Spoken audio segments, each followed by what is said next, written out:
first Black In series portion.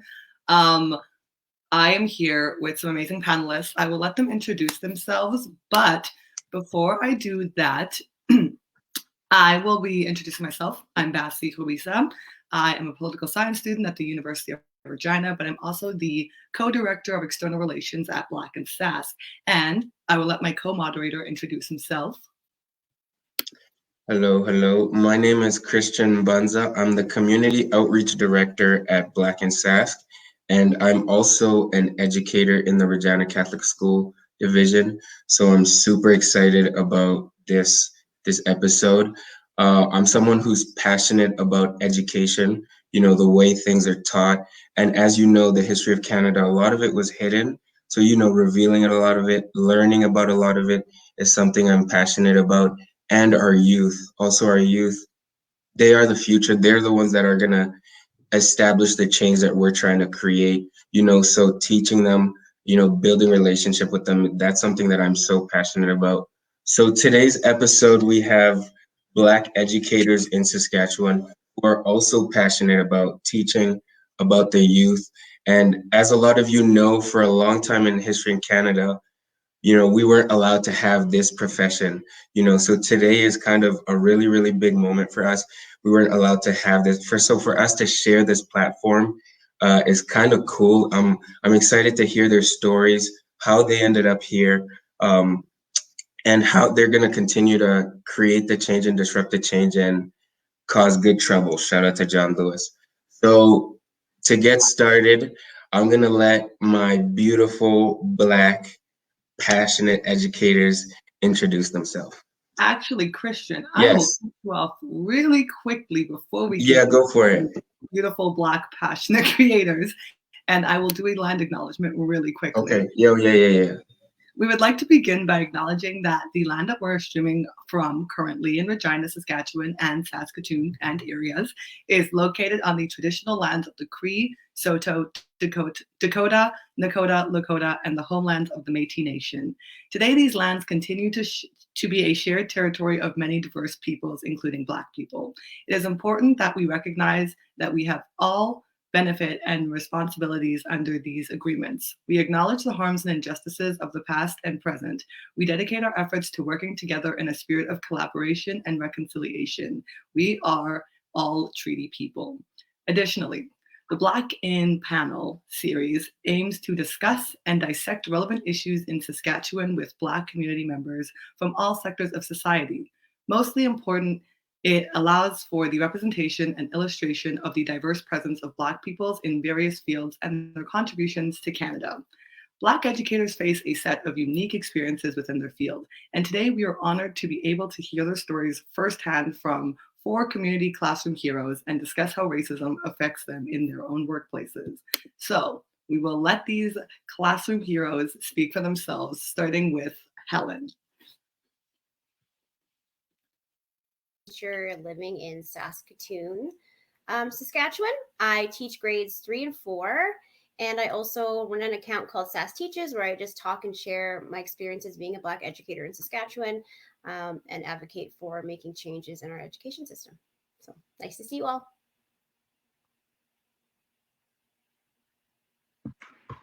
Hello, I'm Keilyn. I currently teach grade 1 at a community school here in Regina.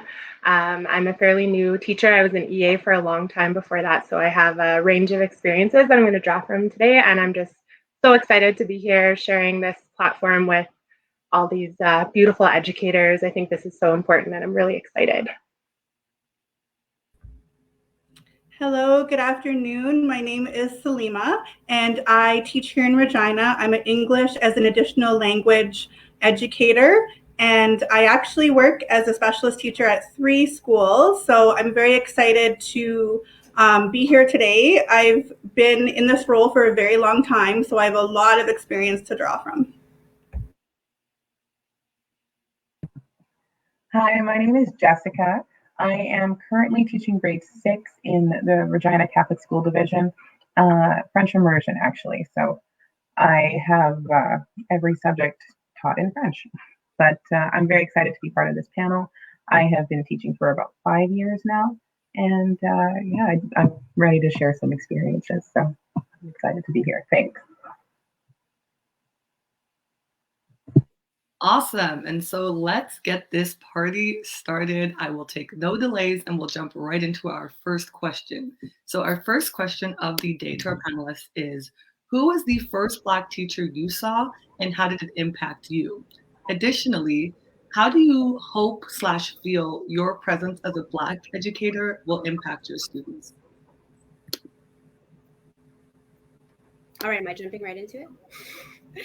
Okay, I didn't have a Black teacher until I was in my third year of university. I never saw a Black teacher in a teaching position before. So it was really cool to walk into the classroom and see a Black person leading our discussion and people looking to them for knowledge. I felt instantly a lot more comfortable in that classroom than I did in a lot of other ones. So it impacted me in that way. For mostly for me, I was just shocked because I'd never seen someone who looked like me in that kind of position before. So that was the only time I ever had a Black teacher. So it was only for a few months, and then never had one again. But it was really awesome to have. So then when I became a teacher, I was really excited. One of the reasons I did is because I wanted kids of color to see a teacher of color, especially where I am at, because there aren't that many. I'm really jealous when I heard that a lot of you work together and some of you have more than one Black teacher at your schools. I think that's amazing. It makes me emotional because I think that's just so awesome. And I hope that one day that will be the case here in Saskatoon. But I hope that when my goal is that kids see me in a teaching position and think, hey, I could do that. I could be a teacher too. I never even thought about being a teacher until a lot later in life. And it was actually because of an Indigenous professor who talked about a lot of the inequities that exist and just opened my eyes to a lot of things. But I'm hoping that I can have that impact, that they can see me and see that they can be in that position. They could be a teacher too, and that they have someone that, is going to take what they say, especially when it comes to racism, seriously, because I know what they've been through. I know what it's like. So that they can relate to me and feel comfortable and feel safe with me. That's the goal for me. Perfect. And so now we'll allow any two of our panelists to just jump on what Helen said, or we can jump straight into Keilyn. Yeah, well, my experience is similar to Helen's, actually. I didn't have any Black teachers growing up. I went to 3 different elementary schools and 1 high school and never even saw a Black teacher at all. The closest I had an Asian teacher in grade 4 who was actually amazing, and I still remember her. But I saw my first Black educator in university, 3rd year, and she was one of my profs at the time. Shout out to Barbara McNeil. I have another class with her, a master's class this summer, so I'm going to be extra nice right now. But actually, she's kind of scouted me out. I was a manager at Foot Locker at Cornwall Center. That's how I came to Regina. I'm from Saskatoon. So I sold her some shoes. And at the end, she was like, you should be a teacher. You're really good at helping people. Thank you for your help. And then sure enough, a couple of years later, I entered the field of education. So that just speaks to how important it is to have Black teachers. It took a Black teacher to make me a Black teacher. So it just talks to representation and how important that is. I think that it really benefits my students to be a person of color, a Black woman. I'm really cognizant of the fact that for some of my non-Black students, I might be the only or the first Black person that they have a relationship with. So I don't take that responsibility lightly. I think it really benefits the students by being able to talk about race organically and naturally. And for my Black students, it goes back to representation. I remember I did a lesson last year during Black History Month. I brought in a $10 bill with Viola Desmond on it, and that student went home and told their mom, oh, I have a Black teacher and we're learning about Black people and history. And the mom called the school and she was just so grateful that her son was getting that education. So I think, I think the benefits and the impact are immense, and I'm really honored to do the work that I do.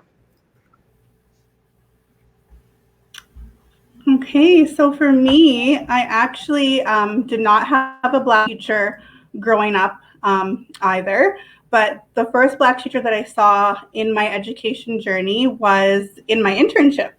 So she was also in a specialist role. I believe she was an LRT, and that just validated for me that I was on the right path and that there was a need for more Black educators. And I just remember really being in awe of her and her confidence, her poise, and she really knew, her position and her role. And it just inspired me and motivated me to say, I can do this. I am on the right path and I can be a part of this journey. So because I'm an English as an additional language teacher, I work with a lot of newcomers to Canada, and so many children of color. And so that was part of the reason that I got into the role, is because I wanted to connect with those students. And they are just so excited when they get to work with me as a teacher, because there are things like, because I'm so passionate about culture and diversity, there are things that I know that they are shocked that I know. Like, I remember one time I was talking with a student about like food, and I was like, oh, so you must have injera, or you must, eat this. And they were like, oh my goodness, this, and they were just so excited. And that connection, that immediate connection to be able to identify with their culture was just, it was real bliss. And it was nice to be able to connect with students on that level, having that background knowledge and that understanding. So.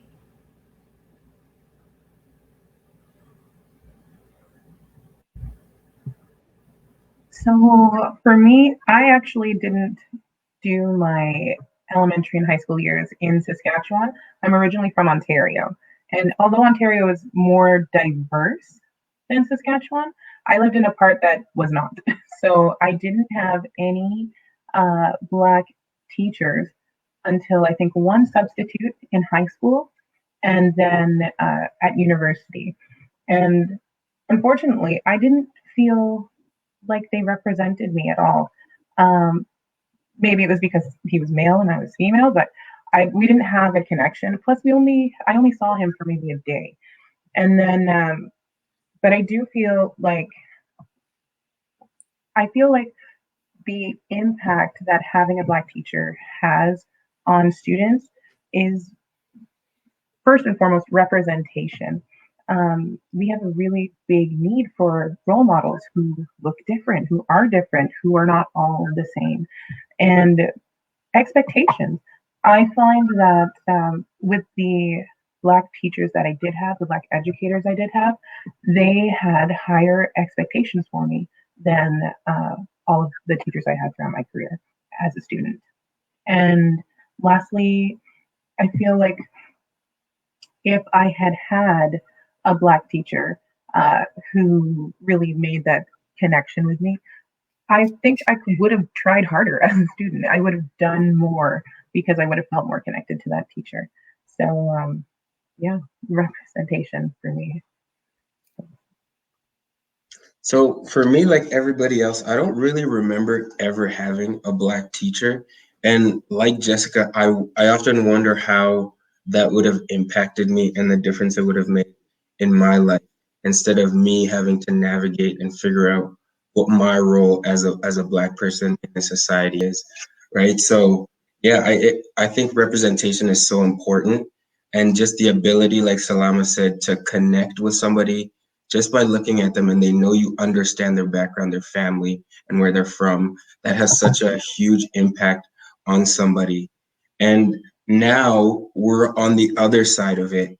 We are the educators. We're the ones that the students look to and they're like, oh, that's someone that looks like me teaching in that position.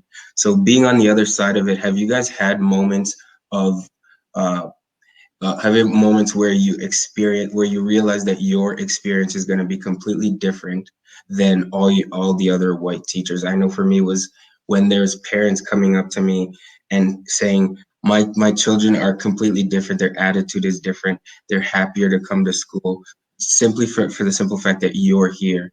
So for you guys, has there been a moment where you realized that your experience as a Black educator was different? For me, yes. There's been times where I find that some families I feel like are more comfortable talking to me, especially our families that have English as an additional language, are pretty surprised and pretty happy when they find out that their child's teacher is a person of color. I can see the difference in the way they interact with me compared to other teachers. Also, like there are some students who just okay. So in my school, for example, where I work, there aren't very many Black kids, and so I was very adamant when one year when one student who had a lot of behavioral problems was kind of seen as like a troubled child, and was coming into a grade that I was teaching, but another teacher was also teaching that grade, and I specifically said like I want that student, and she was another Black student, and her entire everything about her changed. Like what everyone knew about her, like she doesn't listen, she doesn't like to work, she's this, she's that. When she was in my class, it was like completely different, and I know it was because we had that connection. We were both Black, and I talked to her about how she was feeling. She also English was also an additional language for her, and we could connect on things. And I just saw the difference. So I feel like that experience with her just kind of shows that you can make changes in the classroom that sometimes, and I don't mean this in a bad way, because you can, as a white educator, make connections with children of color for sure, but it just, I don't know, it was just different. I don't know if that makes sense. But also in the educator side of it, I knew my experiences were different just based on when we would talk at staff meetings and things about things that were going on. My perspective was always different than the vast majority. And I'd always think to myself, like, well, this doesn't apply to me when we're talking about like white privilege or this or that. It didn't, like, I'm like, well, that's not me. And I didn't fit in with what the rest of the staff were talking about. So that's something I'm still dealing with and constantly aware of, is that my experience as a Black educator compared to my colleagues is very different when it comes to like PDs and conversations about how to deal with children, I find. But I don't know if that makes sense, but that's how it's been for me. Yeah, totally makes sense. I can totally relate to that.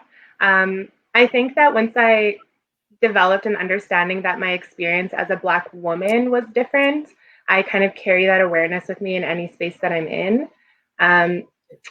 So yeah, I think that in terms of like teaching and my teaching style, there's some things that are more important to me than some of my coworkers. There's some conversations that I have with my kids that I know others don't have. And I teach grade 1, like they're still very young, but they're so capable and they're like little sponges at that age. And I just love that about the grade that I teach.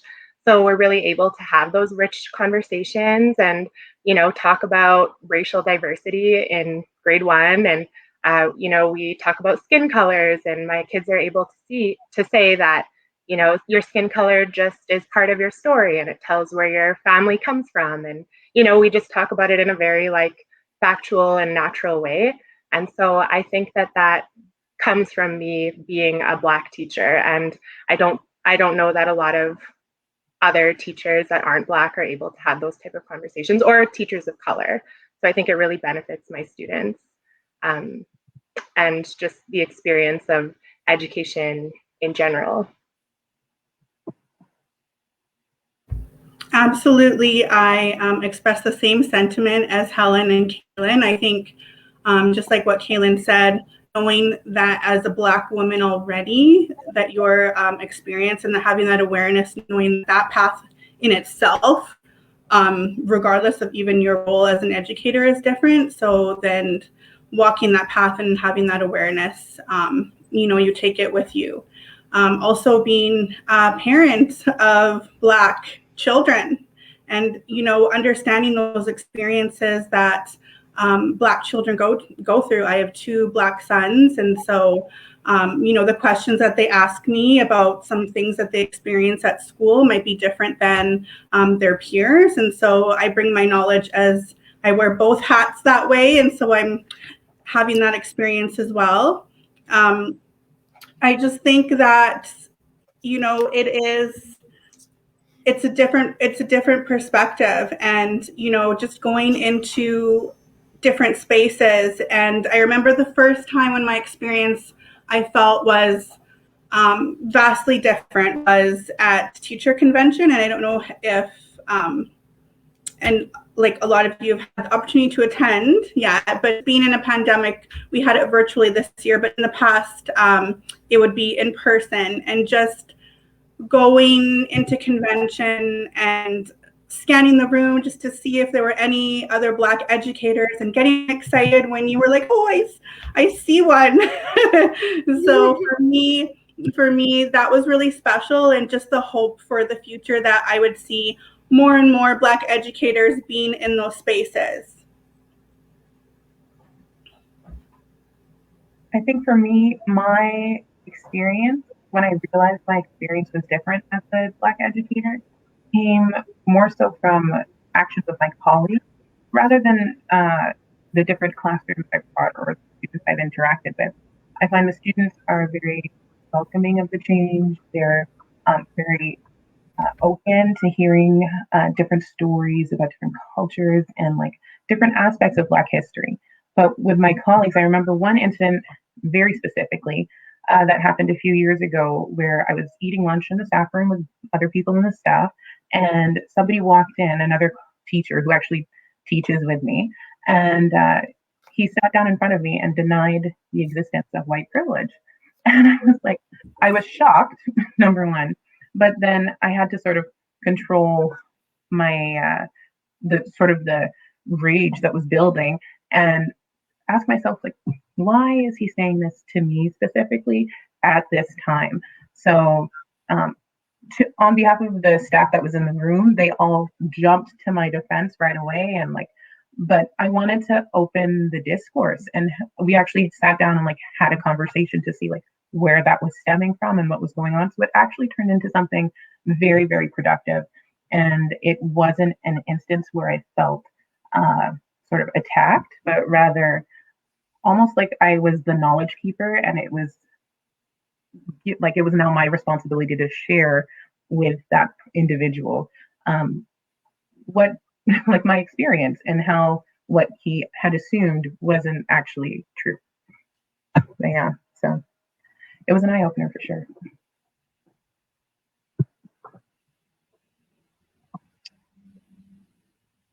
We can't hear you. You're muted. Yeah, Christian, you're gonna have to unmute yourself. Oh, my bad. I said, so working with Jess, I was actually there to experience that moment. And I've never told her this, but that was a moment that really impacted my career in the way that I viewed things because of how she handled that moment. Everybody could tell that the comments that were made were absurd and ridiculous, but she handled it flawlessly and elegantly. And that for a lot of Black educators, for us, we just always are used to letting things slide or not try, being in a professional setting. So trying to be professional, not trying to look like the angry Black person. So that was amazing, the way that she handled that. And I was there to witness that. But for Helen, for someone who works, you're completely isolated, completely by yourself. What is that like? So, and how do you handle those moments? Oh, you know what? I started having those moments even, I don't know what it was like for you folks in university when you were going through the College of Education, but it was a horrible experience for me. I was the only person of color in my cohort as well. And the things that would come out of the mouths of some of those fellow, teacher candidates was horrifying. And for me in university, I just shut down. So I treated it like I just came. I didn't really talk much. I just sat at the back and left. Whenever anything was uncomfortable, I just walked away.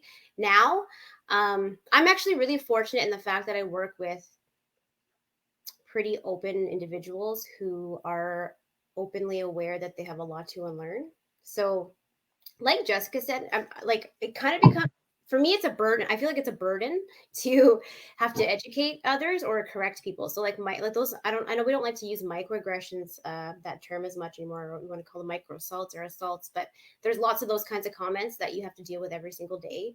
So things like comments on how you look or your hair or Those kinds of things I deal with constantly. And you know what? For the longest time, I just ignored them. To be honest, I would just like shrug or and just didn't engage in those conversations. Whereas now, I try to openly talk about it. But honestly, for me, I'm not. I up until this year, I haven't been very like loud or talking about anything. So it's hard. It's hard. I do have another teacher in my school who's Indigenous who I can talk to, and we've bonded a couple of times talking about some of the things that we have to experience and go through, and the systemic racism that we see in our schools. But honestly, I don't handle it well. I'm not like you, Jessica. I'm jealous. I have a really hard time keeping my cool. So I'm still working on that. So for the most part, honestly, I just either walk away or I just talk to individuals afterwards about it, like not the person who offended me, but of someone else. Luckily, this year I've taken on the role of being the anti-oppressive, anti-racist kind of person at my school, which I actually enjoy doing because everyone's listening to me for the most part. So I get to run PDs and talk. I get to talk about the things that bother me, right? But make it into a presentation and more general, which has been good. The hardest part is when you see someone who isn't engaged in the conversation and isn't taking it seriously and isn't passionate about anti-racist education. That's really hard. It's really hard as a person of color to see colleagues not taking it seriously or wanting to really do the work, because you can't help it. For myself, I can't help but take it personally, right? So it's hard. It's challenging for me. I'm still working on how to handle those types of things here. I think it starts off with just having a good support system. And so I'm really glad to have things like this, like what you're doing right now, meeting other educators of color that now I can hopefully reach out to and talk to when I'm feeling frustrated. But, and Helen, just to comment on your response, part of the reason I kept so cool was because at the time I did not have a continuing contract. I was a temporary teacher, and it was almost like I felt I had to choose between like making sure I had proper employment to care for my family and seeking justice for the microaggression, for lack of a better term, that had occurred. Yeah. And I was given the opportunity to pursue it and to escalate the situation. And to me, I wasn't offended at the time. And I'm still not offended by it. It wasn't something that was new, in my opinion. I had already experienced much worse at other times, and I liked the job that I was in. So the person was reprimanded, but I didn't see the need to like press harassment charges because I didn't take it as harassment. I really just took it as an opportunity to show everybody on staff like that this is real. We are not exempt. Like in our little bubble of a school, this is actually happening. It's not an other thing. It's not something that just happens in the US or that just happens in places where people are considered racist. This is not something extreme. It's systemic, and it exists where we live right now in this day and time. So yeah.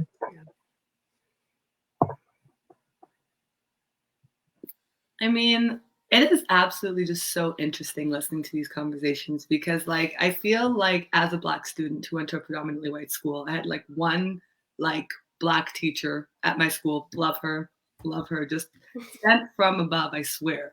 But it's just interesting to see like these reoccurring narratives that are like that go throughout you guys' stories. And so I feel like it's a good segue into like our next question, which would be, like, what is your advice to Black people who are wishing to enter the field of education?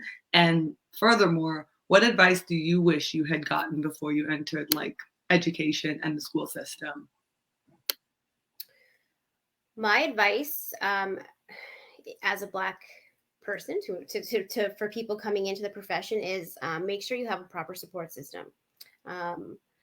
Otherwise, it's really challenging. So making sure to connect with other people of color when you see them, reach out to organizations that are starting, like for example the BIPOC Educators of Saskatchewan association that started, like join things like that so that you have people that you can talk to, because I think that at least my experience was not great going in. I almost quit education because I didn't feel welcome or supported.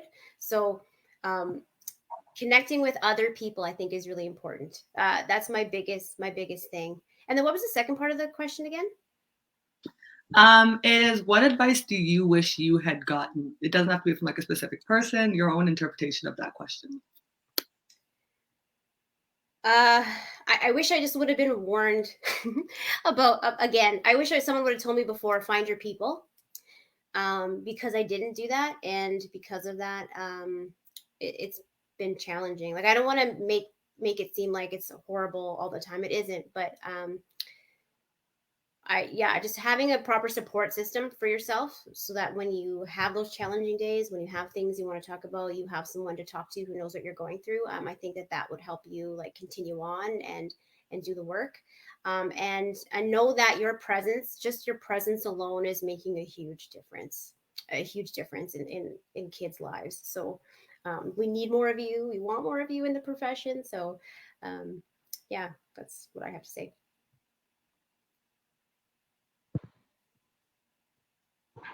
Yeah, what I have to say is not much different. So in terms of students that are thinking, Black students that are thinking of entering education, please do it. Like, we need you so bad. Your voice is so important. Your perspective is important. Your students need you. So just, it's really important. Going back to my story with Barbara, like, it took her, I mean, I'm not saying it's all on her. There were other factors, but she really did plant the seed, and that's what education is. It's planting seeds. You never know where it's going to grow. But I think, teaching is so much more than just teaching to the curriculum. Of course, that's what we do, but it's all about building relationships and having relationships with your students. So I think being a person of color has allowed me to build relationships with students that maybe other teachers could not have. And if you don't have that foundation of a positive relationship with your students, then nothing's going to happen on top of that. You're not going to get any teaching done. They're not going to get any learning done. So that relationship piece is so important. And these kids need to see, they need to see you. They need to see that you're there. They need some support. They need some recognition. And of course, I think the word of the day is representation right now. So just do it. Just do it. It's not always easy, but it's absolutely rewarding. And I love it. So if you're thinking about it, I think a big part of it, like Helen said, was finding your support system.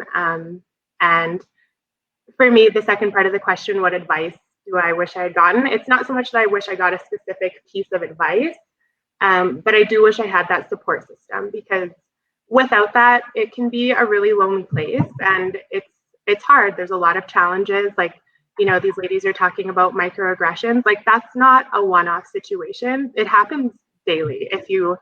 Sometimes, not for everyone, but it can, so it's all about kind of like picking your battles, and what do you want to make a big deal out of, and what are you going to let slide? And so much of what we do or what we hear, we let slide because we don't have that, or we don't feel supported in addressing it the way that we might want to.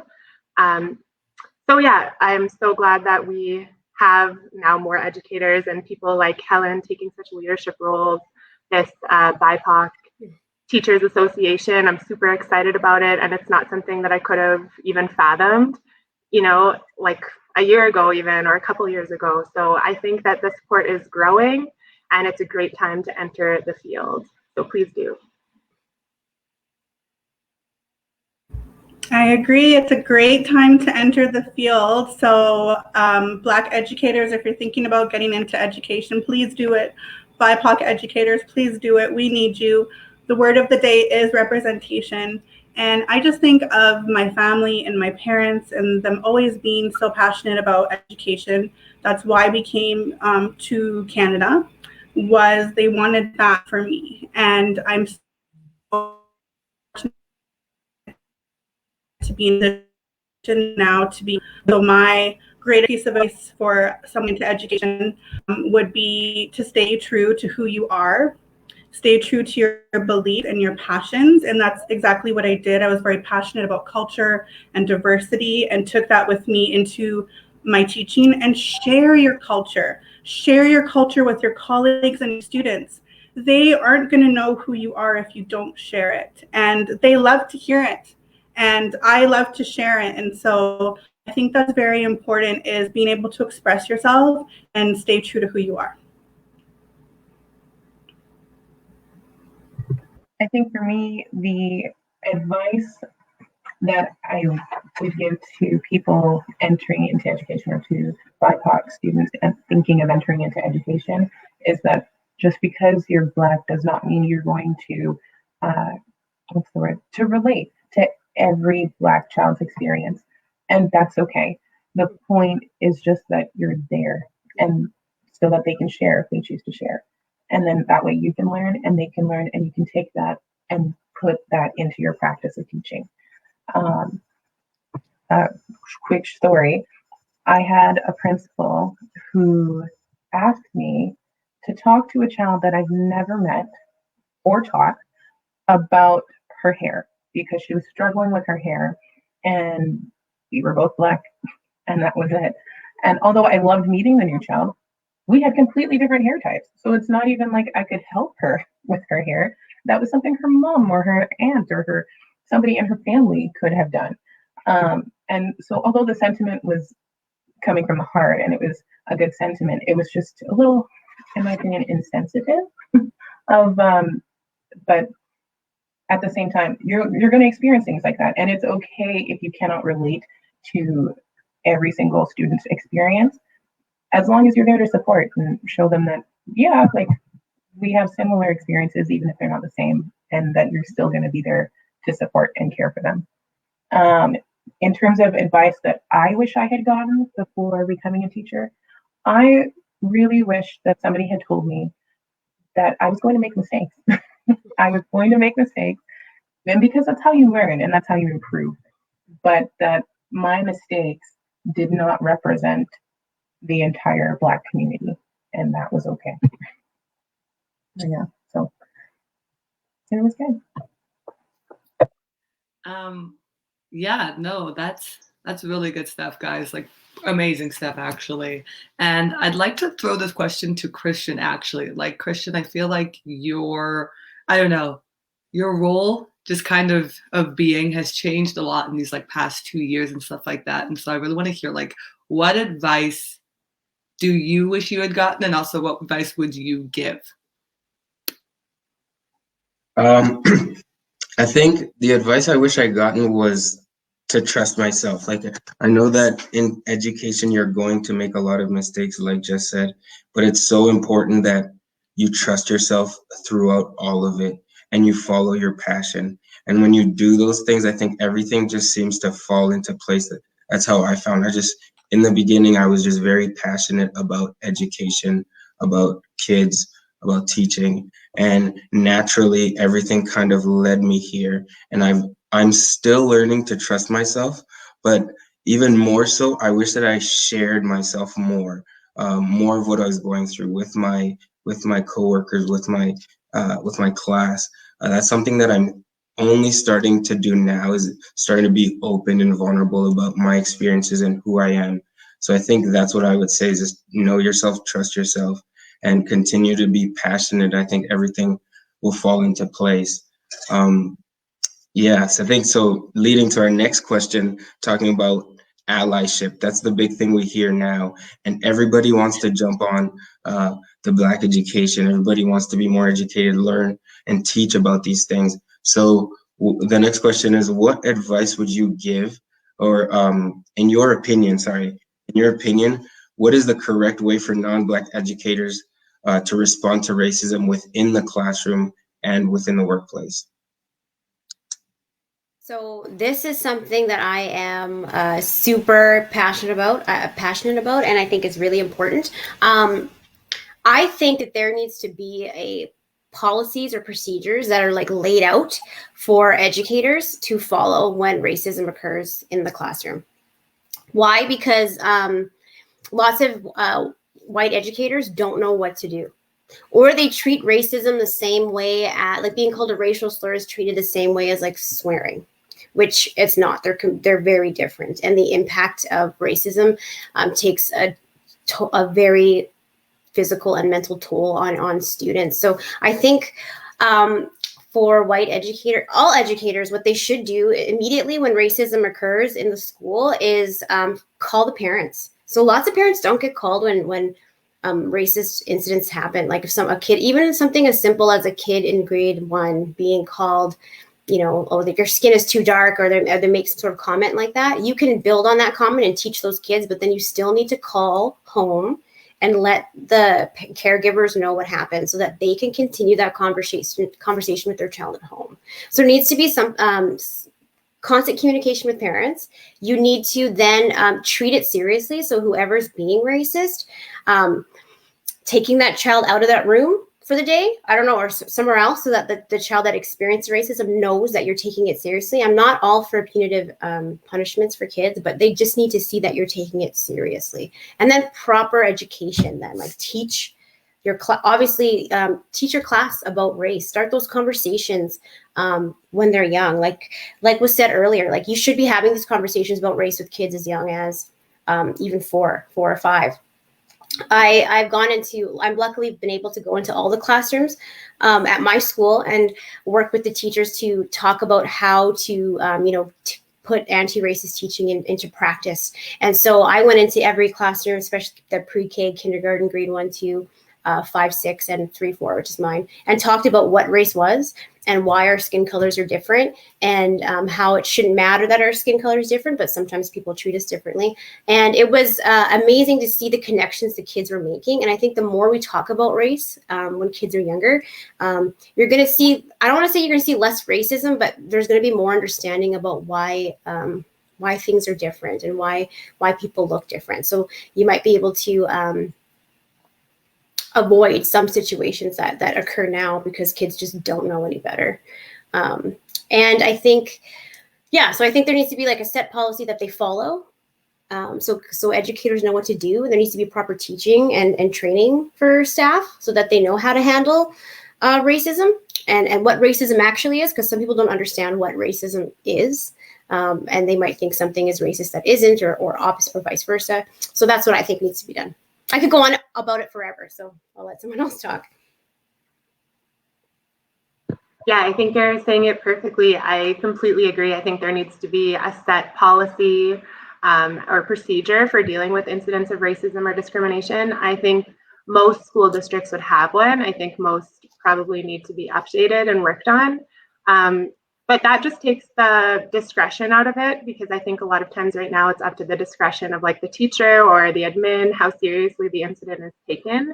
And I think they should all be taken very seriously, because it is a serious thing, and you never know how damaging it is for that person who's experiencing it, especially if you're not a person of color and you've never really experienced racism. Like, you don't know how that feels. So it needs to be taken seriously. Of course, parents need to be involved right away. And I think they should be okay with how the situation is handled. Like, once we can kind of tell them, this is what was said, this is how we're dealing with it. Make sure that they feel comfortable with that. Make sure that their their child feels comfortable being back at school and feels safe and as though they belong.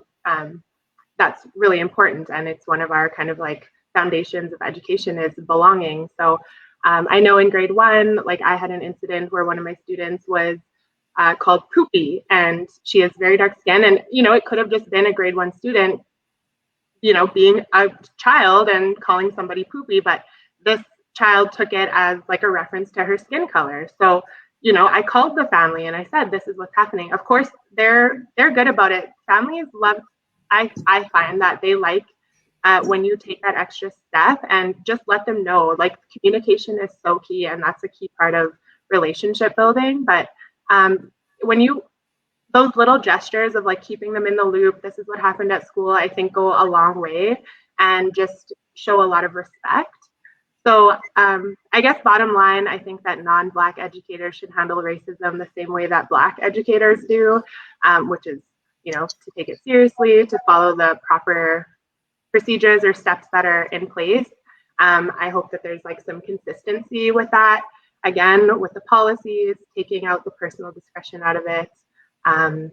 And yeah, so I hope to see some improvements with those policies. But again, bottom line is you just have to take it very seriously. And of course, especially if you're non-Black, because you really can't imagine what it's like to experience it. And you don't know how it affects the person. It could be a little bit, it could be a lot, but you have to take them all quite seriously, in my opinion.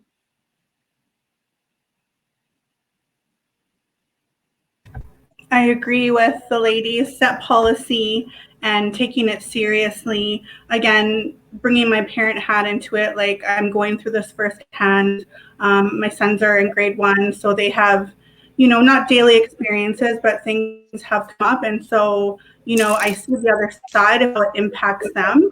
And so don't downplay, like as an educator, a non-Black educator, like don't downplay a racist incident. Don't say, oh, I'm sure that's not what they meant.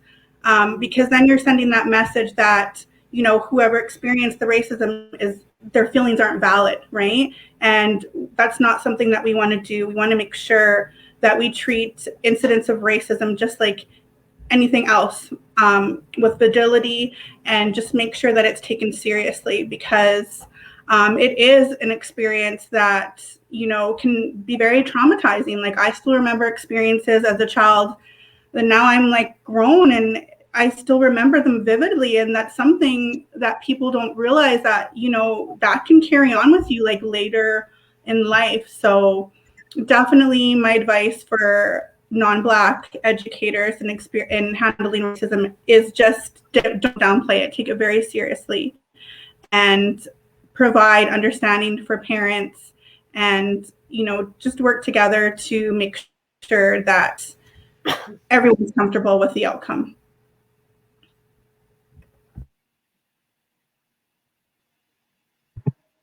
I completely agree with everything that has been said so far. We do need proper policy for educators to follow, for the student body to follow, and like if it needs to be escalated, there should be things that are set up and put in place just like we would for any other situation. I don't think we're there yet. I think there's a lot of work that we can still advocate for to be done, but I do think that if as an educator you see a situation happening in a school environment, that we need to call it what it is right away. We can't downplay it, and it has to be identified, because there are so many instances of racism that just sort of gets brushed under the table. And I think when we ignore it, it becomes normalized, and that is going backwards, in my opinion. So we do need policy to make sure that we keep moving forward. Can I ask this question? Just, have you seen issues of racism dealt with in a more proper way this year, just because of all the conversations happening, or has it been the same? I think that for me, it's been the same. We're more aware of it. Like people seem to be hyper aware, and everybody wants to claim allyship. So like, oh, this is happening. Did you know? Well, this would never happen here because I wouldn't let that happen. I wouldn't stand for it. Like for example, there's been a lot more discussion about like the instances of racism that were highly publicized that were happening in the States, like Cooper versus Cooper in New York, or there was an incident with a woman who accused a teenager of stealing her phone, even though she forgot it in an Uber, or like just things like that. I think there's been a lot more discourse, but no action to accompany the discourse. Right.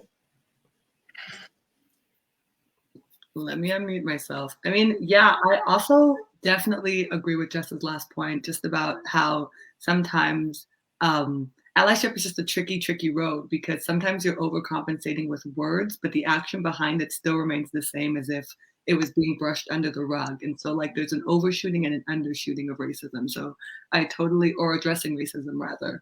And that makes absolute complete sense. And so like even we're talking about policy and about addressing racism and how there's no real standard structure that students are aware of, or even educators in some ways. just digging more into like the education system and how it works. From your knowledge and experience, does the current SAS curriculum allow you to incorporate Black history and experiences when you're teaching? And if so, how does it let you do that?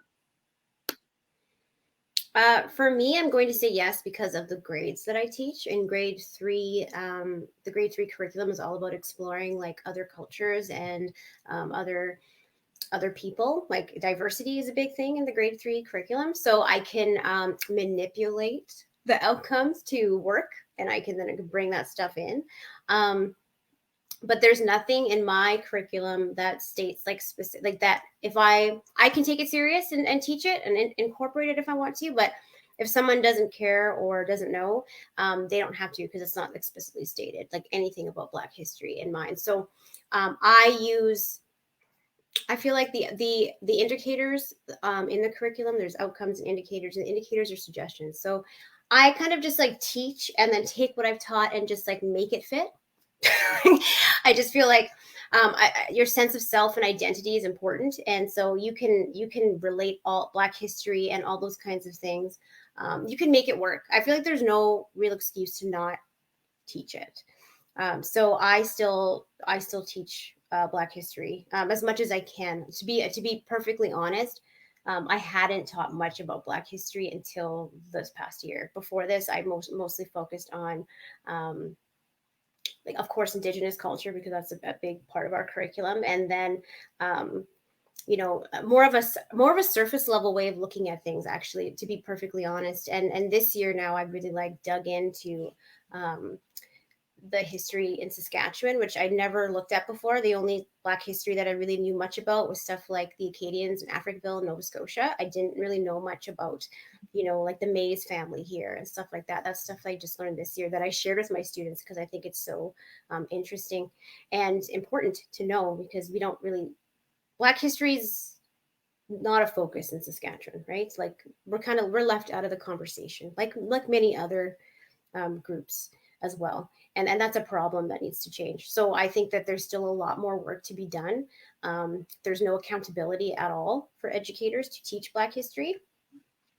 So I integrated into my teaching by, I'll just share like my personal story and then talk about like what kind of things have you, when you talk about like myths or facts, and I talk about like, what do you think about Canada? Like, what do you know about Canada?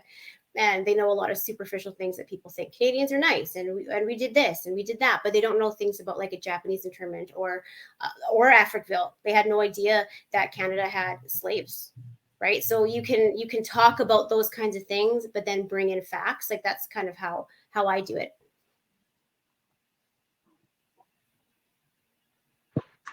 Yeah, so in the Saskatchewan curriculum, of course, that's what we're teaching. I guess our guide to teaching, there are outcomes that we have to meet, or we should meet by the end of each teaching year. But something I love so much about teaching is the autonomy that we have to reach those outcomes. So for me, I take a lot of liberties in teaching what I want to teach the way I want to teach it, and then aligning it to the curriculum, kind of in terms of like how we grade it on the report card and such. But there's a lot of opportunities to talk about race and racism, Black history, being Black and Black history. It's nowhere explicitly in the curriculum, but we can definitely make it fit. And the way that I do my teaching, like I don't really schedule, half an hour of science, half an hour of health, half an hour of social. Like I do theme learnings, and then I integrate those themes throughout the entire curriculum. So, for example, like Black History Month, I teach Blackness and Black history. I try and weave it naturally throughout the whole year, but by doing like a Black history kind of unit, I can align it with literacy, and I find ways to align it with numeracy and social. Power and authority is an outcome in social studies, and even art. So for me in my class, like we read a book. It was called The Colors of Us. I have a whole bunch of great children's books that I rely on because I'm grade 1, so teaching looks a little bit differently. I can't just give them a worksheet. A lot of their learning occurs through just like genuine conversations, rich discussions, asking questions, making connections. And so for, that kind of like unit, I did painting our skin colors. So we talk about how, this is why our skin is this color, and, we mix paint colors to find our own special color, and then we give our own special color a name. And I have, that posted on my bulletin board, I think right now still. So, and then, it aligns with conversations of belonging and diversity and, kind of global citizenship. Like, you can connect things in so many rich ways. And that is one of the best things about teaching for me. But I guess for some people who don't see that topic as important or necessary, they might need something more explicit in the curriculum, like, by the end of grade 1, students should be able to define race or something like that. Like, I think that we could do a better job of putting it more directly in our curriculum for those who need it. But for those of us who are motivated, it's like such a beautiful thing to be able to teach where our passions lie and align it to the curriculum in that way, and just know that they're getting a really like genuine, wholesome, honest education. And then of course I just use a lot of like high quality picture books is kind of my #1 teaching resource. And even if I don't read all of them, just the fact that, the books are on display, and I really make an effort to make sure all of my kids are represented in all of the picture books or all of my teaching resources.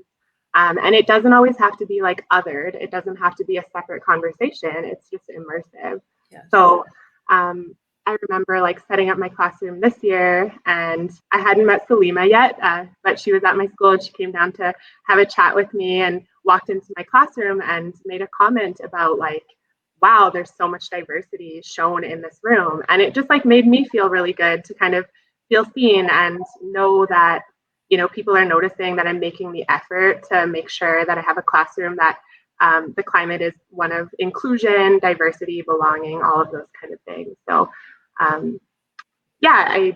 I think the opportunities are there to integrate all of this like amazing knowledge and all of this, kind of these untold stories of Canadian history. You just have to be kind of intrinsically motivated to do so. I just wanted to add on that too, if you don't mind, Salema, real quick, is there's also like lots of outcomes, especially in our curriculum, where you have to like be able to write 3 paragraphs or something like that, but it's very generic. Like, it can be about anything. So if you're inclined and wanting your kids to learn about, leaders in Black history in Canada, you could give them an assignment on that, right? If you care to, and then they just have to write a project, write something about it. So they're doing the research, they're doing the work, and you're still teaching Black history, even though it's not explicitly stated in the curriculum. So like Keilyn said, it's just about whether you put in the work to do that. That's the problem right now with the Saskatchewan curriculum, is that it's up to the educator. So if it's not explicitly stated and you don't want to teach it, or you don't know anything about it and don't really care, you're not passionate about it, then your kids won't learn it, right? That's the problem. Absolutely. I think the opportunities are there. And one thing I've noticed this year is just shout out to my amazing colleagues. Like, I've seen so many good projects and assignments and activities around Black history this year, and just different current events that were being discussed in classrooms. And I was just so proud. So I know that it's starting to happen. And so I definitely feel that positive shift. Just even simple things like resources that you use, like Keilyn mentioned, picture books, like art supplies, pencil crayons. Like, they have a lot of different crayons and pencil crayons with in color tones and whatnot, making sure that your students are represented in every way so they feel that sense of belonging. And using your specialists in the building, like myself, I work collaboratively with teachers, and I'm always trying to advocate for my students to say, okay, well, so-and-so is celebrating Ramadan this year, and here are some things you need to know, and just bringing that awareness, because that's so important. Like, that is their daily lived experience that they are, bringing into their school life. And so making sure that they feel comfortable, safe, recognized and not othered. So, yeah. Yeah, I agree with everything that's already been said. In terms of the Saskatchewan curriculum, there's space for you to create your own projects and assignments, and for you to interpret the outcomes in order to teach Black history. But there's not necessarily the resources to do it. You have to do a lot of work in order to put together units and projects and assignments. And for new teachers especially, it could be very difficult to get that established. But if the passion is there, there's a way. So where there's a will to do it, there's a way to do it. I do feel like we could reevaluate the curriculum in order to include and to make it easier for teachers who don't know to get access to that type of information. But if at currently where it stands, it is possible to do it. So it doesn't hinder the teaching of Black history, but it doesn't enable it as well as it could. Yeah.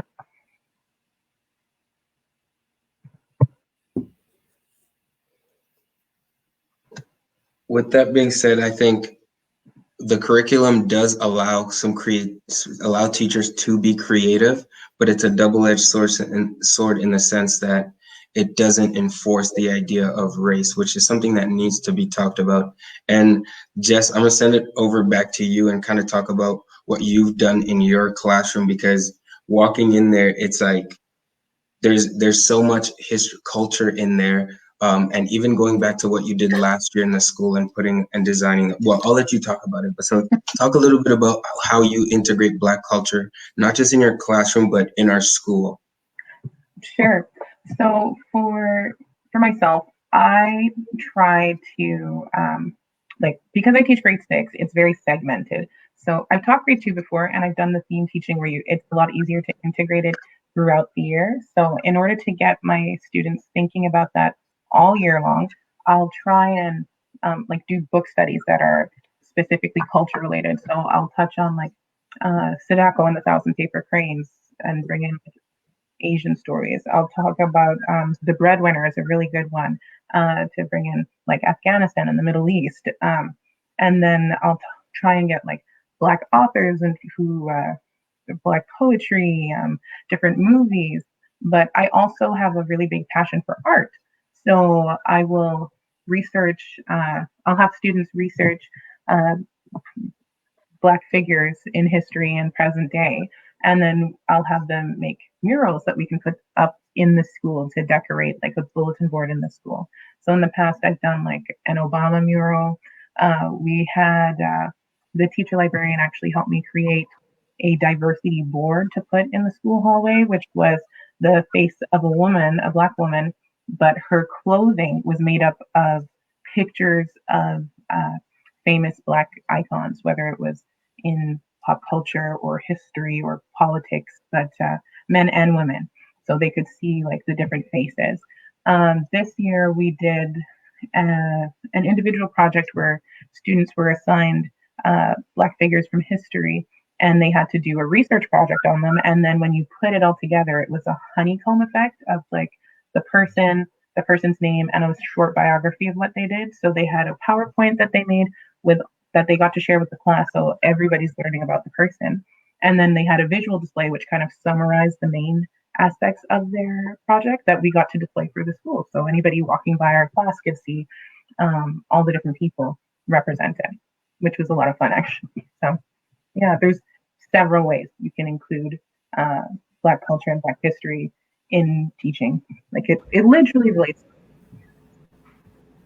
Yeah, I'll just jump on that with for Jess. Sorry, I just thought of something else that I've done in the past, and that was we can't obviously now because of the pandemic in person, but having some guest speakers come in that are Black, and I've done that in the past. I've had some prominent community members come in to talk about racism and their experiences in the classroom, and for the POC students, it was just so amazing for them to see someone in their community doing work and just having that aspiration. So I mean, anything from professional athletes or just like community members that are just doing amazing work, and just having that role model to be like, these are the adults that are in your community that are making an impact, and you can too.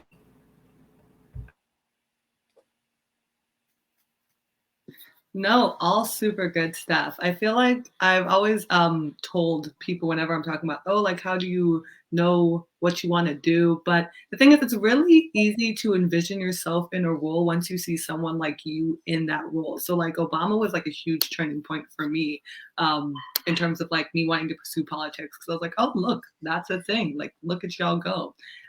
Two things before we move on to our next question. One, we are going to be having a question period after our last question. So if you do have those cues you want to ask our panelists, feel free to start commenting them now, and we'll just have someone go through them, and then we'll pop you in here to ask that question. Number two, I know Christian has spoken about this a lot, and so I would love for him to just kind of give his take on that question. I'm kind of getting him on double duty here as moderator and Black educator, but I think it's really important to get that information out there. So yeah, I'll pass that to you, Christian. Yeah, I find that once they get to grade 7, they're way more inquisitive on race, and they want to know why things are the way they are. So it's so important that we have that consistency across all grade levels, starting at in kindergarten. Keilyn wrote a book for kids for them to be able to understand what race is. So by the time they're in grade 7, we can start having the discussions on what systemic racism is. And they're so inquisitive and they want to know those things. So for me, I found that having them research and having conversations about things like the Immigration Act of 1910, that didn't allow for Black people to come into Canada. And I just encourage everybody to look that up, what the Immigration Act of 1910 was and why there weren't Black people coming to Canada, right? And so we have discussions on what they think about those laws and, the Chinese head tax. So having those discussions is so important, and just being open with the students, because it's not like we should hide this idea of race to them, right? We should be open and be having this. So the more that we do and the more that they're aware of it, I think the easier it is to combat the idea of racism.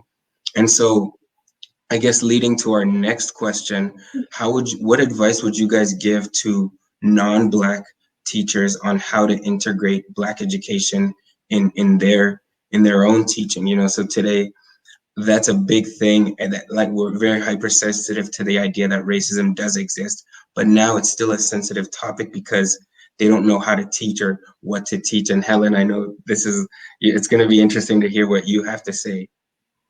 Well, this is my logic here, is like, you have to teach about lots of things that you don't know a lot about or experience firsthand, right? Like, I have to teach about Indigenous ways of knowing, and obviously I'm not Indigenous, but I do the work, I do the research, I get community members in, and I teach it because it's important and it has to be done. So I find, like, the excuse that people have, like, well, I don't know how to do it, or I'm too scared to talk about race because I don't, like, what if I just feel like those are just excuses to not do the work. Personally, that's how I feel. So, like, you can do this work. If you're a white person and you want to be talking about white privilege or talking about racism, talk about it from your perspective. Just because you're not Black or Indigenous or Asian or whatever doesn't mean you can't talk about race and racism. Like, you can do it, just teach it from your perspective, right? That's how you have to approach these kinds of things. So I get really, this is something I'm really passionate about. This is something I even created a resource for teachers to use to introduce these topics. Like Keilyn said before, like, using read alouds with the young ones is a great way to introduce these concepts to people, to students. But I just feel like you can do it, and there's no excuse not to do it. Like, just do the work and do the research. Honestly, I know I probably sound really cynical, but I feel like I hear that a lot, like, from people. I don't know what to do, or I'm not sure about this, and I'm kind of like, well, how do you do everything else? Like it's just an excuse. So, like, do the work. There's lots of stuff out there, and you can do it. And if you have questions, and ask those questions. Don't go around asking any person of color, but there are people who have created resources, who openly talk about this, who are willing to come in and work with you. So find those people and then get their help, and then you can do it. That's my answer. Yeah, so true. I think there's so much hesitancy about doing it wrong, right? And we see that with like treaty education too. There's a lot of teachers that are still hesitant because they don't want to do it wrong. And the reason is because we didn't get this information when we were young. We weren't having conversations about treaties, Indigenous education, Black education, any of that. But I think the only way that you can do it wrong is by not doing it at all. Exactly. So yeah, it's just so important to just try your best. And, teaching, like, we are all learning with it.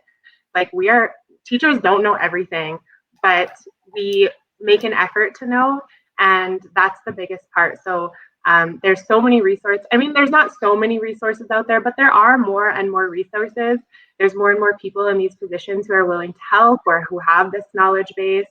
And I know, like, for some people, especially like Black people, they don't necessarily want to be giving out all the answers to their white colleagues because they want their colleagues to be doing the work too.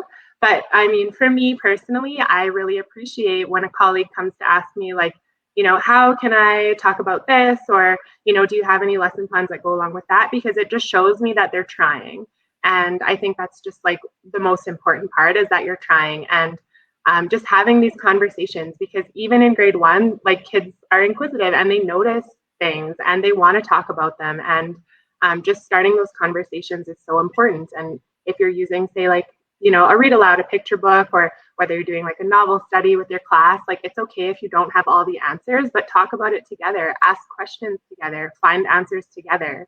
So yeah, I just think that you just do it, and it's okay to make mistakes, and just look for places that will support you in your learning and your unlearning when necessary.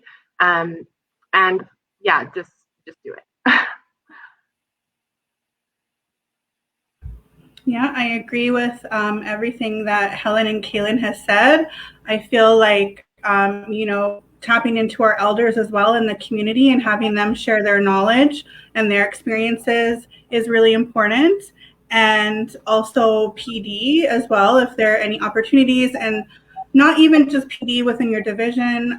There is a lot of PD just in general on social media around the world that is being offered. Like, I see it on a daily basis myself. I attend PD every Friday evening. I have PD with some American educators about their experiences and what they do. And so I think there's always opportunity to learn, and it's lifelong learning for all of us.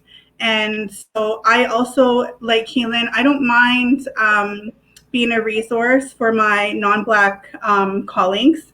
I actually appreciate it, and I like that they are taking that initiative. Like, obviously, I'm not going to be doing all the work, and I would want them to be independent. But I mean, definitely, I like that, they approach me with questions. I think that's definitely showing initiative and that they're willing to learn more. Yeah, just to build off what Salema said, I have no problem with colleagues and other teachers coming to me and allowing me to point them in the right direction. So as long as the initiative is there to expand their learning and understanding of Black history, I 110% will definitely help. I do find that sometimes you're put in a position where they want you to do the work for them, and that's not okay. But in order to integrate more Black history education, or Black education period, into your classroom and into your teaching practice, you have to start with learning it yourself and educating yourself about what's going on, not just in current events, but in past events as well. So present, past, and really just, it's the effort that you put in. The more effort you put in, the easier it'll get, because I also had to learn how to teach Black history. I'm still learning how to teach Black history. And it's because it's not all Black history is relatable to me. I did not grow up in America. I didn't experience the civil rights movement. I was not born during that era. So a lot of the resources I find for things in Canada specifically, I've had to go and do the work and do the research to find out what actually happened and to find those stories. And it can be difficult if you're not part of the Black community. Even finding people to come into the classroom and speak is difficult because, again, I'm not from Saskatchewan, so I don't know most of the people here. So I've had to go out and build those relationships. So it does take effort and it does take work, but it's not impossible. And as long as you're open to questions and to letting other people help, you'll be okay. Because we want to help. I just wanted to add to which was already said. Yeah, like it's okay to make mistakes and admit when you make it. Just admit when you make a mistake, and then let your students know that sometimes you don't know. I think that that's important too. I often let my students know, like, I'm learning this with you. Like, this is something that I'm still working through and still learning a lot about. So, and I even tell my students, if you know something or you think that I'm saying something wrong, like, let me know too, because we're learning this together. And I think that when your students see that you're trying and you're trying to do the work, even though you might not directly relate to whatever it is you're teaching about, that means a lot to them too. And it has an impact. Yeah, I heard a quote somewhere. I can't remember where it was, but the quote was, I don't know, can either be the weakest answer you can give someone or the strongest answer you can give someone. Like, definitely admitting that you just don't know. Sometimes that's just the way it is in life. Okay, so we will do our last question. We'll try to keep those sentences nice and concise so we can get those question people rolling in. People who are watching, get those fingers typing because you're next. So the last question is, what do you hope the education system looks like for Black students and teachers, and what work do you feel still needs to be done to get there? I hope the education system looks like they're truly believe and value their students, and that they create proper support systems for their BIPOC students.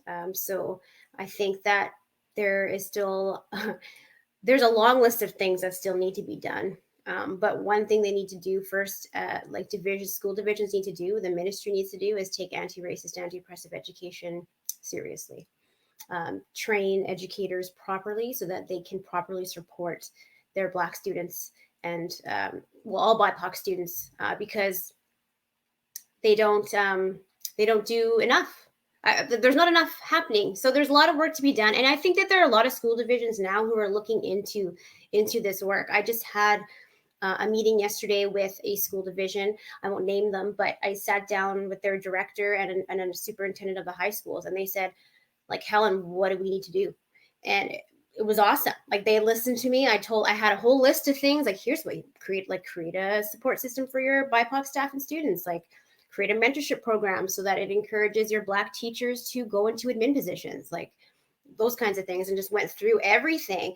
And they took notes. It was like really surreal, actually. It was really awesome to see. So I think that some divisions are starting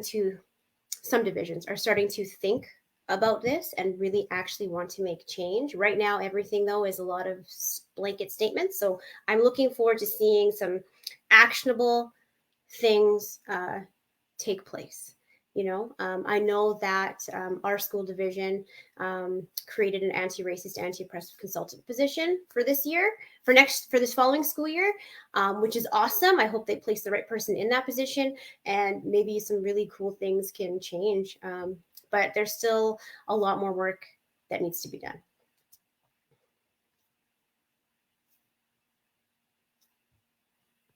Yeah, I pretty much have the same answer. I like that school divisions are starting to take these first steps, which is often the most elusive and difficult step to take. So I know even in Regina, the public school system is creating or has created a committee, a diversity steering committee, and we are in the works of creating a subcommittee, which was originally called the Multicultural Advisory Committee, and I was one of the voices that fought for it to be changed to the Anti-Oppressive, Anti-Racism Advisory Committee, because we have to call it like it is, and we have to get used to using the language.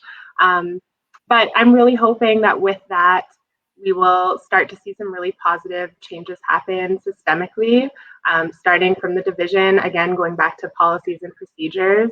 But also, I think the idea of a mentorship program is outstanding, and not just for teachers looking to advance their careers, but also for students, either students who have, experienced racism. I also think it's a really interesting idea, students who exhibit the racist tendencies, if they had to kind of meet with a mentor of that race that they were unsure of, because I think a lot of times racism comes from a place of fear and unknowing. So I think it would be really interesting to have kind of like that mentorship for both sides of the spectrum, students who are experiencing it and students who are exhibiting it. So I just am very hopeful for our future. I think that these conversations are long overdue, but now that they're happening, I think that people are a lot more open to the changes that could come of them. So at the end of the day, I just hope to see all of our students and staff, all of these people of color just feeling seen and feeling heard, feeling included and validated. And that would make me very happy. That's when I know that things are going in the right direction. And again, it's not going to happen overnight. It's going to be a process. But now that we're taking those baby steps to doing the work, I think that we're getting the ball rolling, and I hope to see these positive changes coming very soon.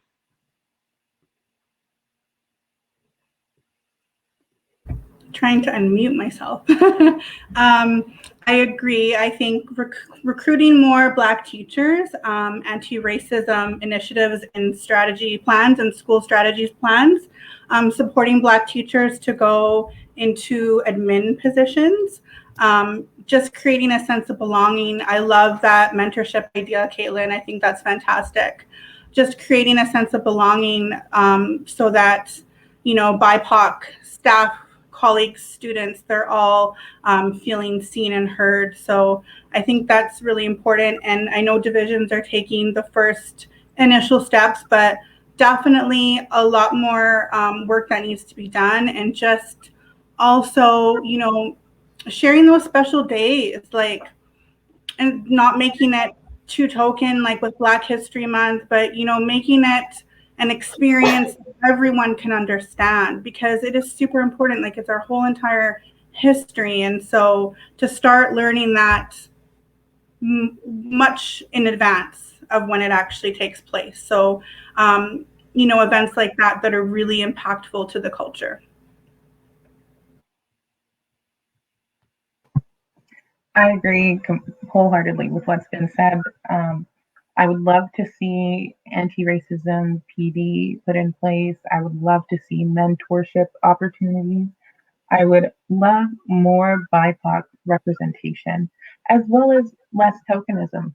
As was stated before, Black history shouldn't be a month. It's an entire experience. We should be talking about it year round. And lastly, I'd like formal policies in place. I personally am a mother, and I would feel so much more at ease as a parent if I knew that it wasn't just my daughter who had to have that education of like how to be in the world as a Black child.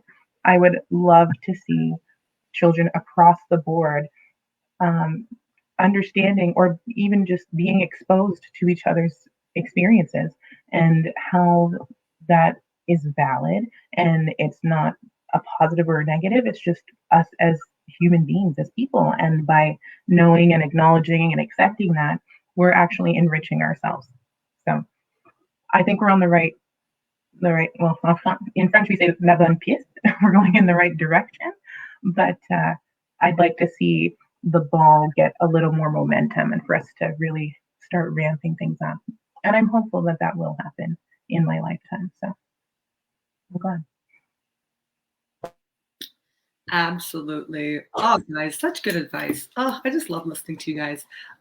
Okay, so we are now going into question period. Whoop, whoop. I need a button or something like that. So bear with us. I don't really know. Oh, they're just going to pop up like that. Okay, so Christian, go ahead and read this one. It says, hi everyone, I am a Black woman just starting out in the education program at the University of Saskatchewan. I'm hoping to be a high school math teacher. I was wondering, have any of you worked in high schools?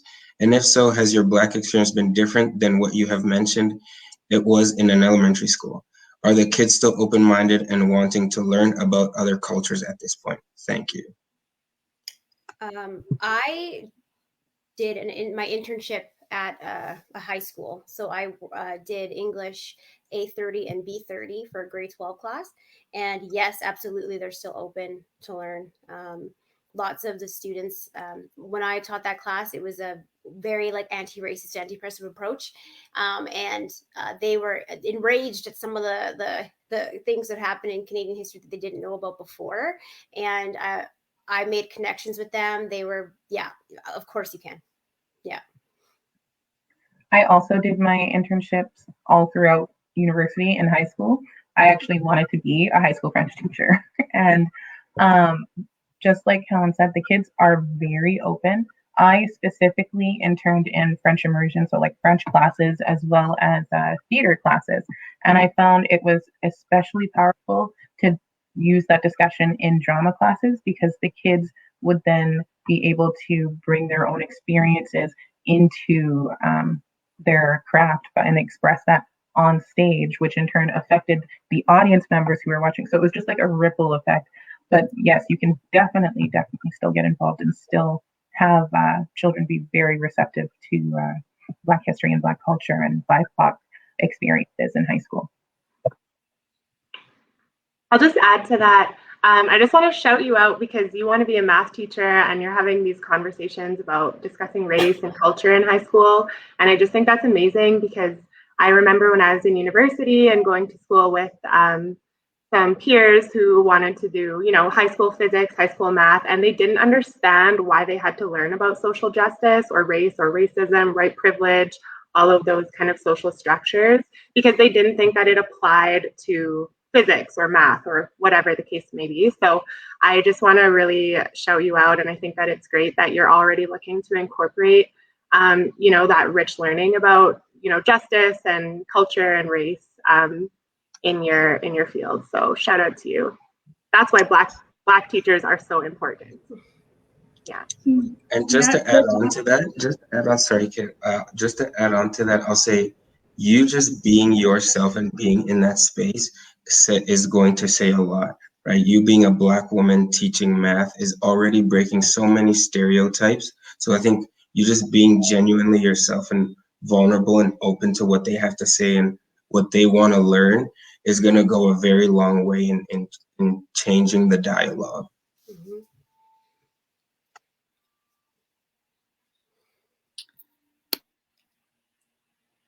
Oh, I pressed buttons. There we go.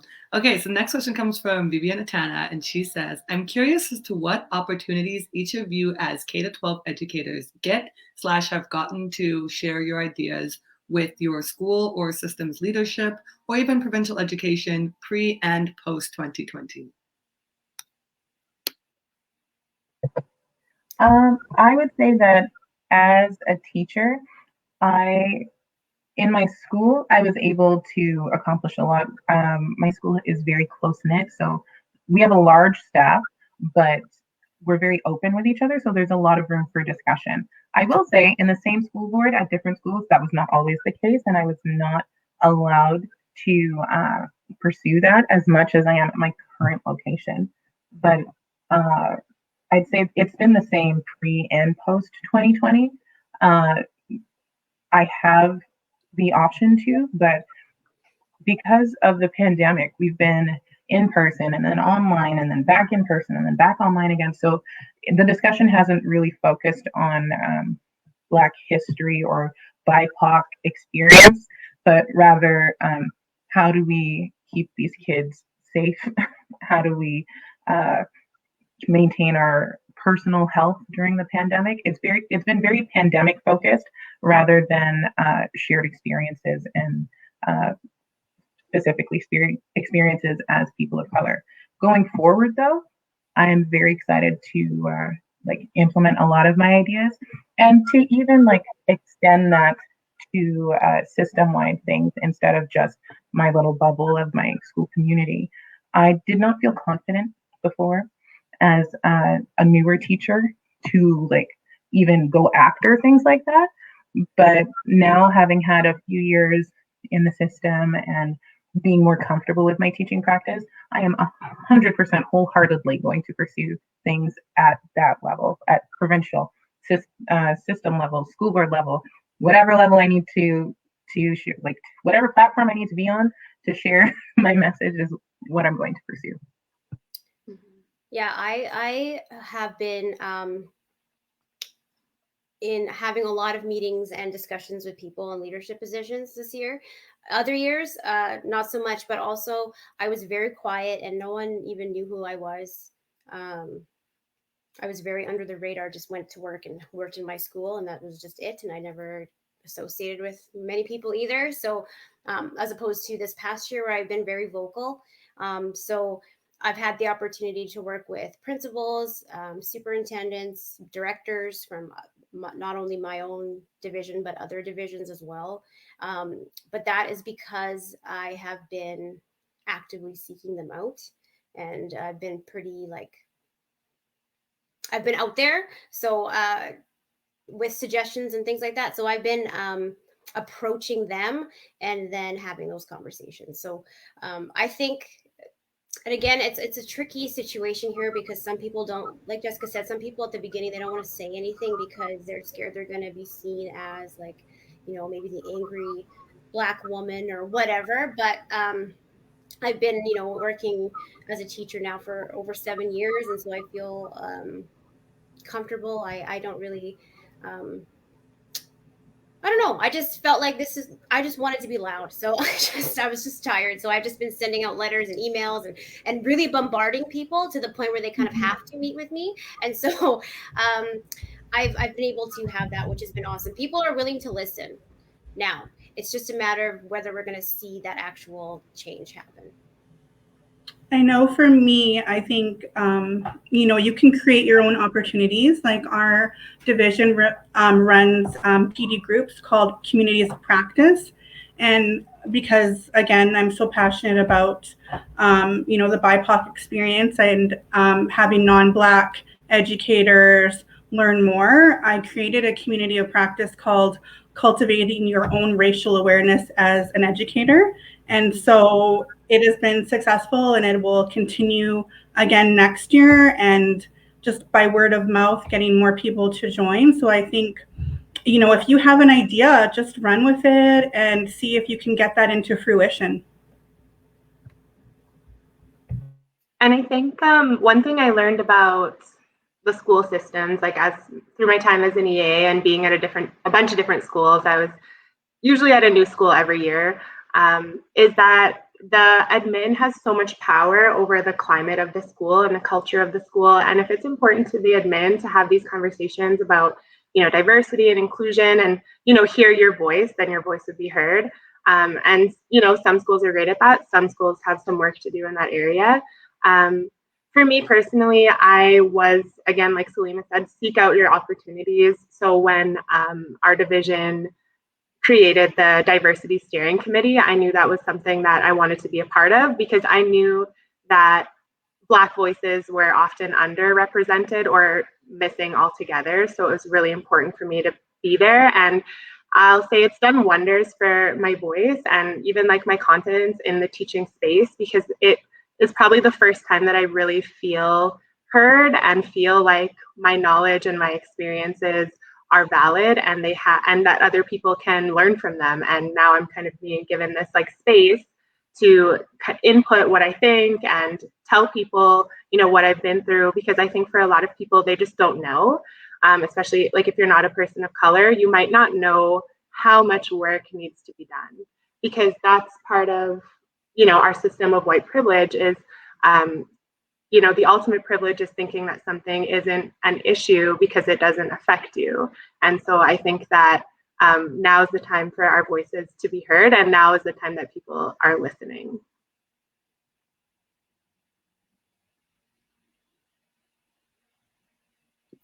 Okay, well then I think it's time for our last question then, like our audience question. So I will wait for that to pop on down. And Christian, do you want to take this one? So have any of you been involved in your local teacher associations or the STF? Why or why not? We need more representation in our teacher associations as well. Your voices are so important and needed to be heard. Thanks, Trudy Kale. I personally did not seek out opportunity to be involved with the STF specifically, just because I felt that it was already so regimented and already so established that I would have a difficult time getting my opinion and my voice heard and also like valued. Their focus is not BIPOC or like BIPOC experiences or Black experiences. It's teachers and like more so like law focused and like yes, they do handle incidents, but I personally never really felt like the STF was essential to my experience as a Black educator. Yeah. Yeah, I guess I'll touch base a little about this, but I reached out to the STF. I was really curious about what supports they had for BIPOC teachers at the beginning of the year, and they didn't have any. So, yeah, I wasn't interested in really entering primarily white spaces because I feel like our voices wouldn't be heard and what we need to say wouldn't be taken as seriously. That's how I feel personally. That's why, some teachers got together and we created the BIPOC Educators Association of Saskatchewan, because that way we can share our voice with one another, support one another, and then come forward as a large collective and share our concerns and our suggestions for what needs to be done. I think together, all of us together, we have a louder voice than just us singularly joining, a primarily white council or association. That's how I feel. I think that's really important, and our voices do need to be heard. But right now, I think we need to all find each other and come up with, I don't know, gather together and then share our concerns together. That's how I feel. So that's why we created that, because we didn't feel like we really fit into either of those spaces, and we can't truly share our concerns because you need to also walk a fine line when you join those associations. You can't necessarily speak freely about how you feel about certain situations. So that's why we created more of like a grassroots association that's just for us, so that we can share our concerns and support one another and advocate for our students. And not just for teachers, right? For all support staff, our valued EAs. Yeah.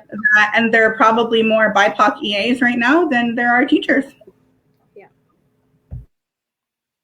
Yeah, and like to speak to Helen's point, I think most of us have existed much of our lives as being the token, the single Black voice in, surrounded by kind of whiteness. And it gets exhausting to kind of have to argue or prove ourselves or our experiences as valid. Not saying that's exactly what would happen with SCF. I can't say it. I'm also not a part of it. But when Helen keeps mentioning, like, we created this BIPOC Teachers Association, she's being very humble. She has taken the leadership role on that, and like, I can't speak enough. Like, I'm so grateful for that, because the value of having that safe space, I mean, it can't be described.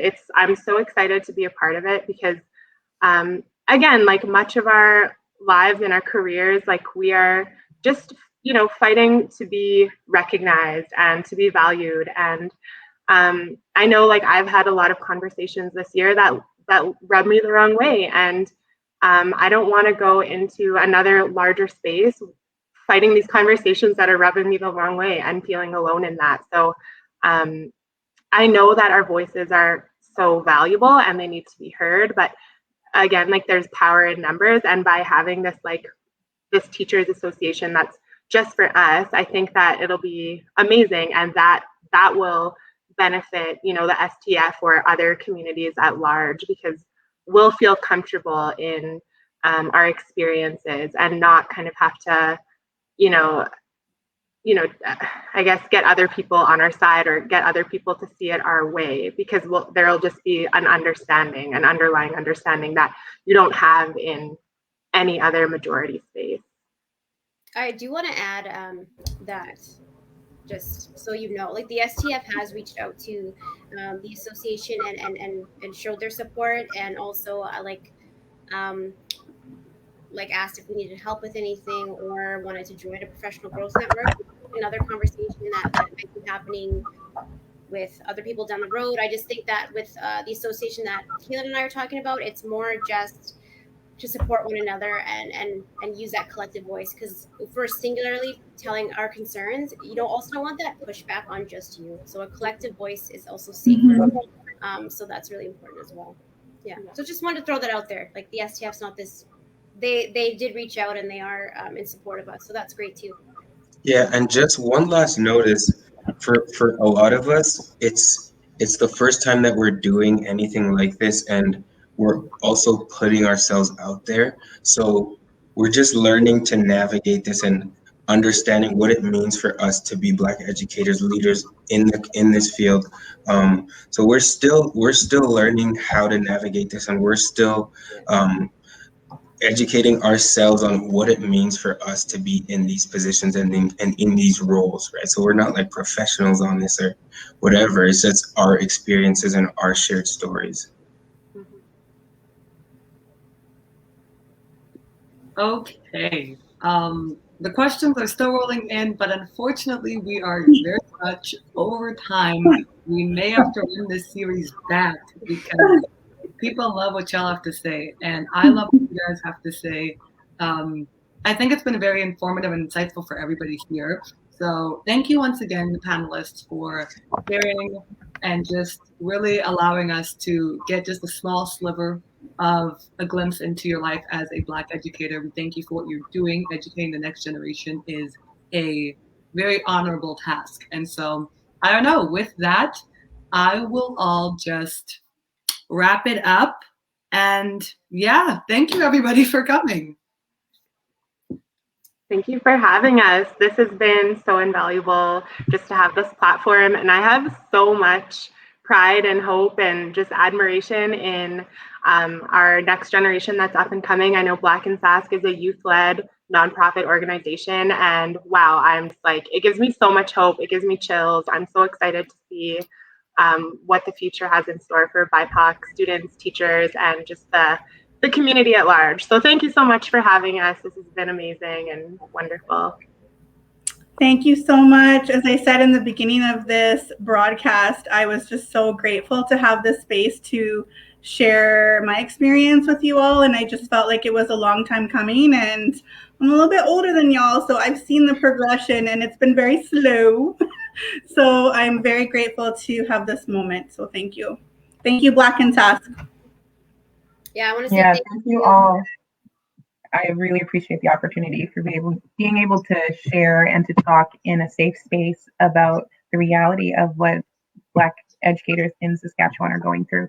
So keep doing what you're doing, Black in Sask. This was awesome. Thank you guys for joining. Yeah, go ahead, Ellen. Sorry, I just want to say, like, I've never even talked to this many Black educators before, so this is awesome to me. So I'm so glad I got to be here and meet some new faces as well. So thanks for having me, and this was great. You guys keep doing you. You guys are killing it right now, so keep it up, and we'll stay in touch. Thanks, everyone. Bye.